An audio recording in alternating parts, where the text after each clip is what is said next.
Ibrahim Traoré has declared from today, if you are a minister and you are entitled to serve the people and you steal $1, I'm talking about $1, you are going to spend. Burkina Faso has just been declared a corruption-free zone. Offshore accounts banned. Hundreds of officials are under arrest. Entire industries were seized by the state. Is this a genuine revolution or something else? Let's find out.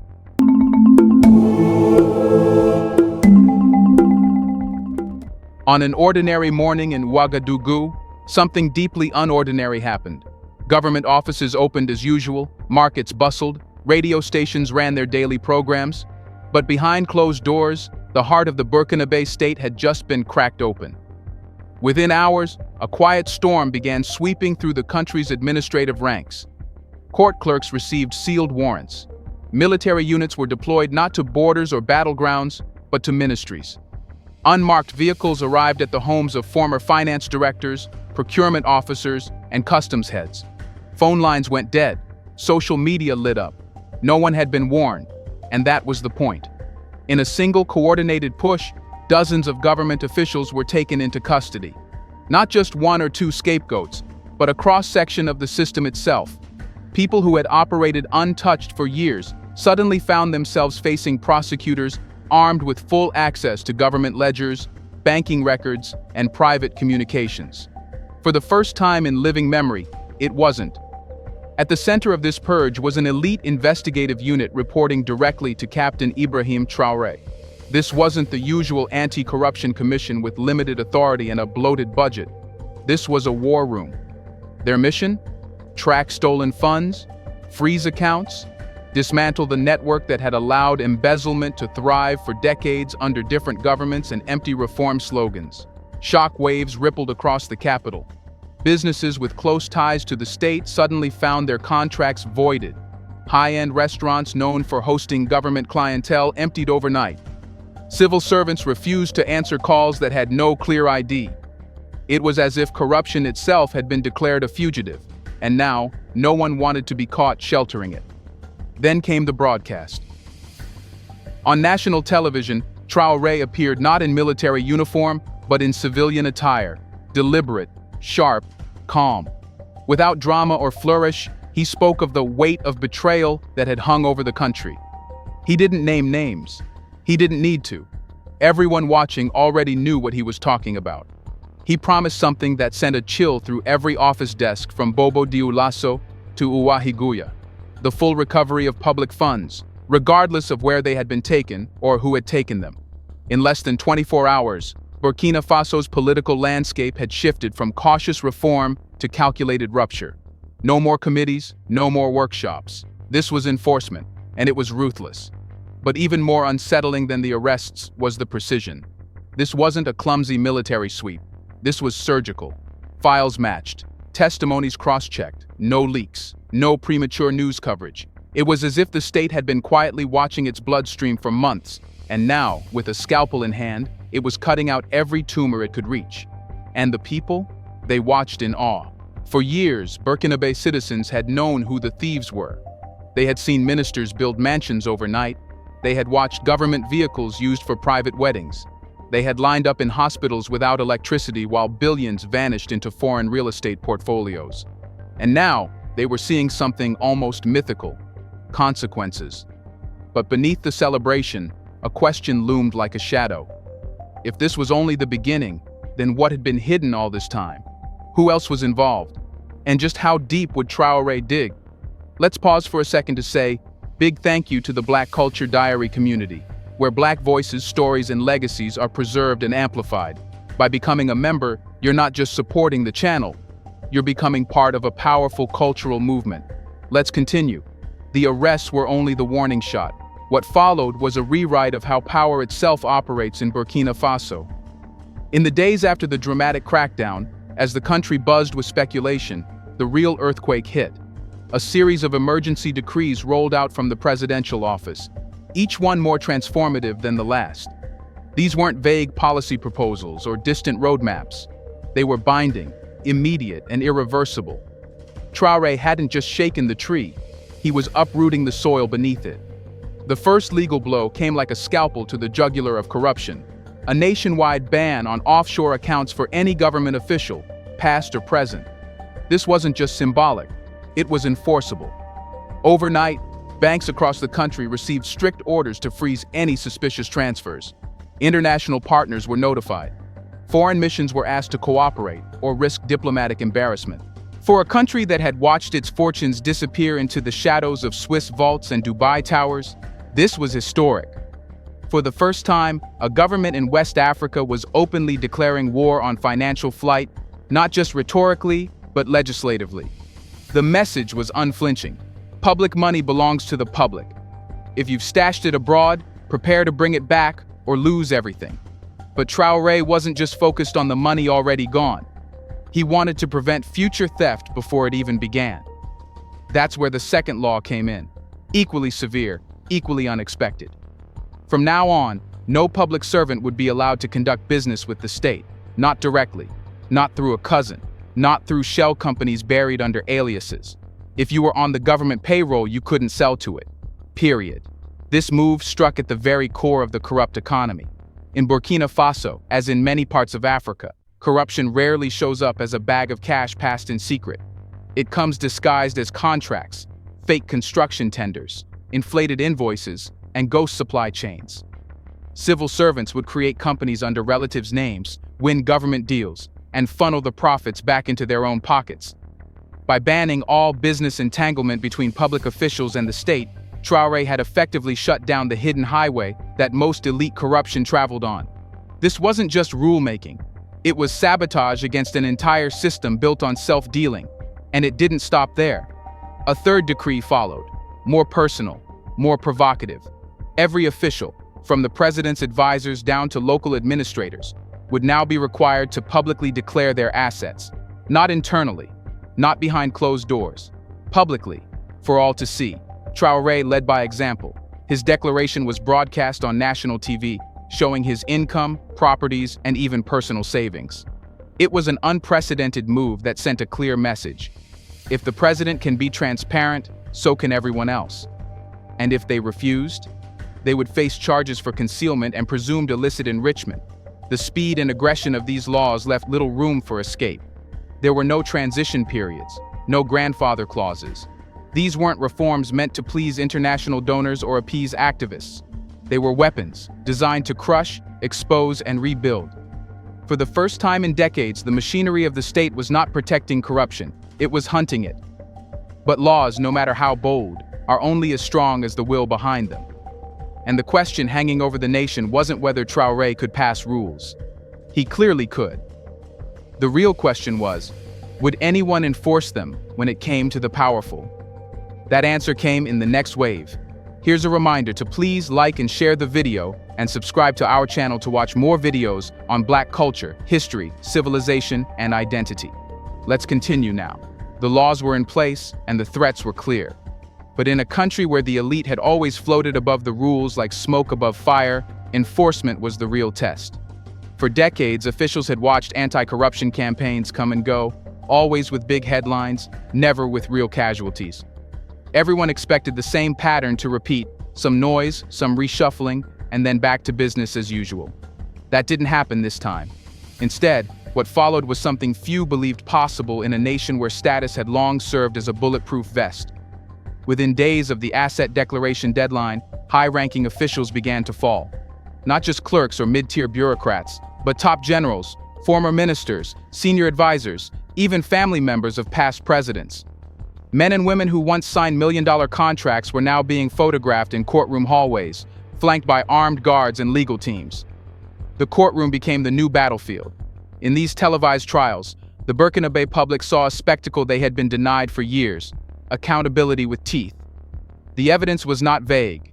Investigators presented signed documents, foreign wire transfers, invoices for goods never delivered, and properties purchased through chains of shell companies. Some defendants looked stunned, others broken. The usual arrogance, the smirks, the shrugs, the lawyerly dodges were gone. They weren't being scapegoated, they were being hunted with precision.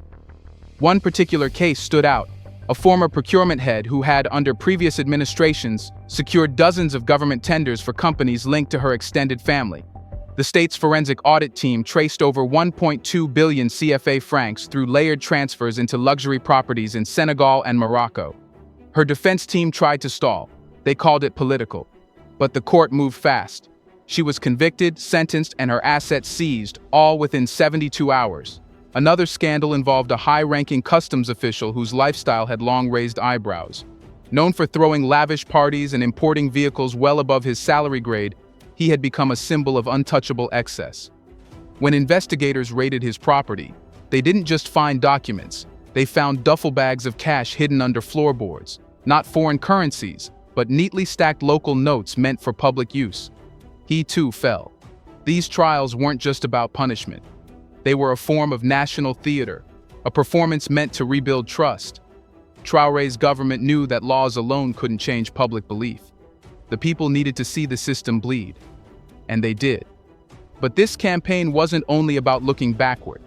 New monitoring structures were set up to ensure future cases wouldn't even need to be prosecuted. They'd be stopped before they began. Every major ministry was now assigned a shadow unit, a team of internal auditors reporting directly to the presidency. These weren't external consultants or friendly compliance officers. They were trained watchdogs with the authority to intercept deals in real time and alert the anti-corruption command. Even more unsettling for the corrupt was the anonymous hotline system launched by the state. Civil servants were now empowered to report suspicious activity within their departments, with full legal protection and guaranteed anonymity. This created a culture of internal surveillance, not in the Orwellian sense, but in a way that finally placed fear on the right side of the law. As one journalist put it, for the first time in Burkina Faso, people in power are looking over their shoulders, not because of foreign enemies, but because the law is chasing them. But as the net widened and the rich and powerful began to sweat, another question rose beneath the celebration. What about the wealth they had already stolen? Justice was one thing, recovery was another. And that's where the next battle began. Taking down the guilty was one thing, but punishing thieves didn't rebuild the stolen hospitals. Courtrooms couldn't pave roads. What the people of Burkina Faso wanted was something more difficult, more delicate, and far more dangerous. They wanted their money back. And that's when Traoré shifted gears again, from arrest to repatriation. Behind closed doors, a special task force was activated, operating under total secrecy and composed of financial analysts, cyber trace specialists, and international legal consultants. Their mission was unprecedented: to identify, trace, and reclaim assets stolen from the Burkina Faso people and hidden abroad. This wasn't just about prosecution. It was about economic resurrection, and it required something rare in African governance: patience and precision. Most of the stolen wealth didn't sit neatly in labeled accounts. It had moved through a labyrinth of shell corporations, fake charities, and luxury purchases across continents.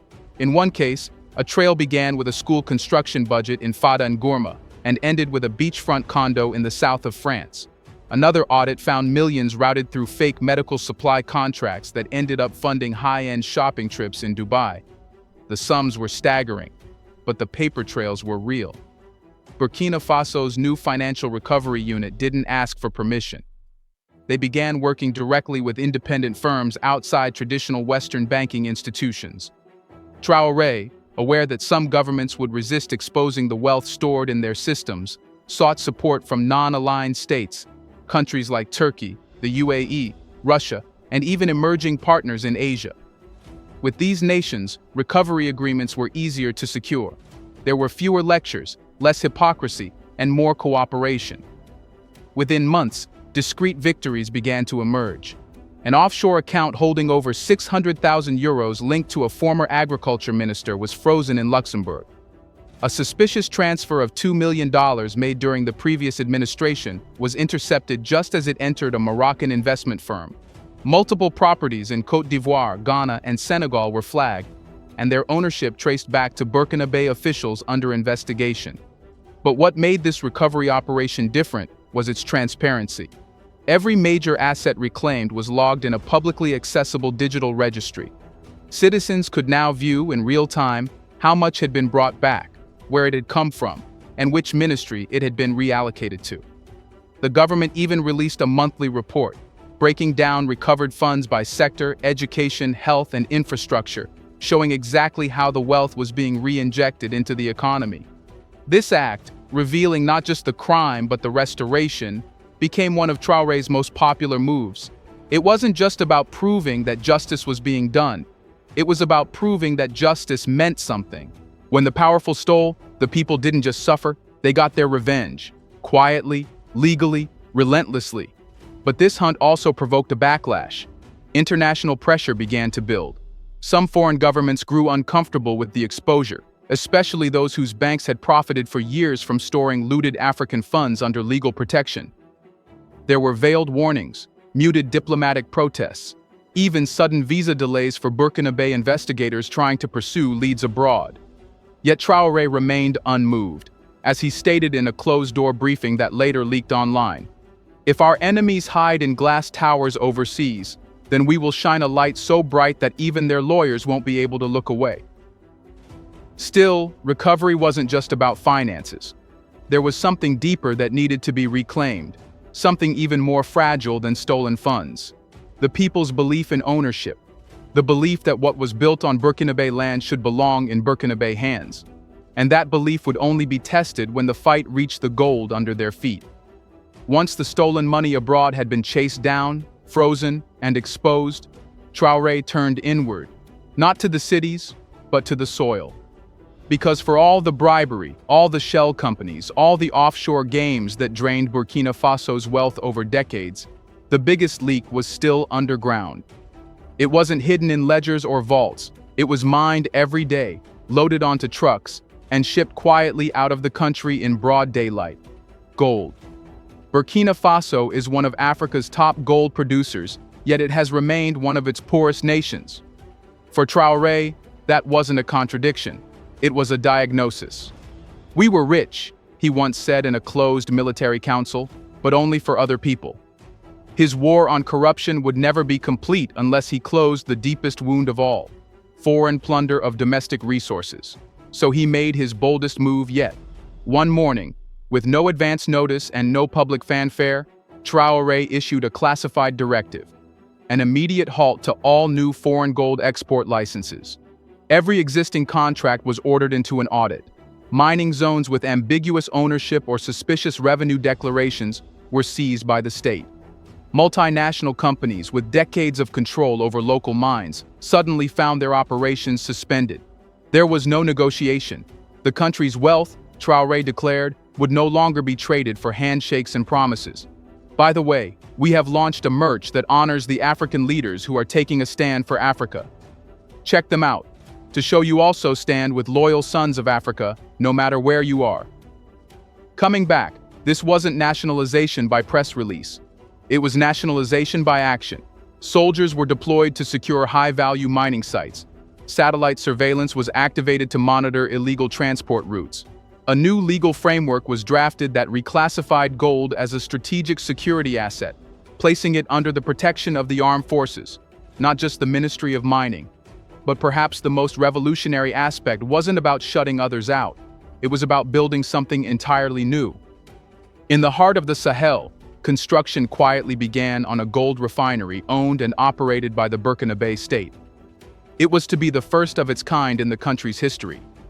No longer would raw gold be exported unrefined, losing billions in value to processing fees abroad. Now, Burkina Faso would refine its wealth, regulate its pricing, and retain its profits. This was economic decolonization in its most literal form. Inside the refinery's blueprint was more than just infrastructure. It was sovereignty in steel and concrete. Engineers were sourced locally. Contracts were transparent. International advisors were welcomed, but only those without prior ties to companies that had extracted from Burkina Faso in the past. The message was unmistakable. This wasn't a favor from foreign capital. This was ownership. And it wasn't just about money.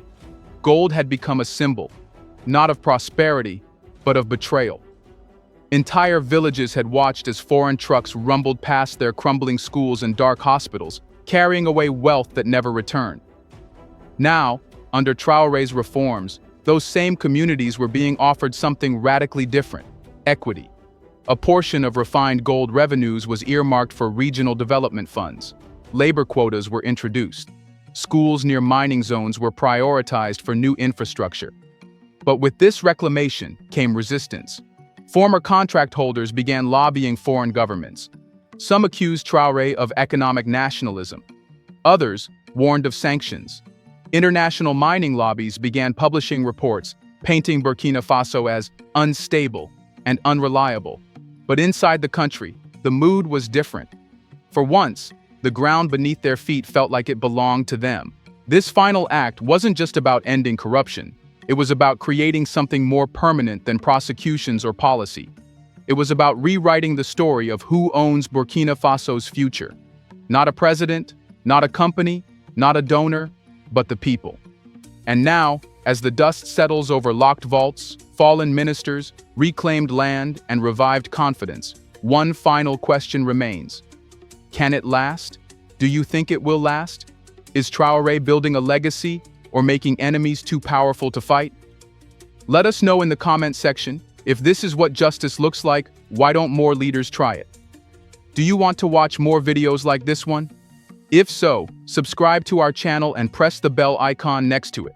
We have decided to bring videos on something nobody talks about: the Black culture, civilization, history, and evidence about how glorious Blacks have been. Thanks for watching, and until the next video, stay tuned.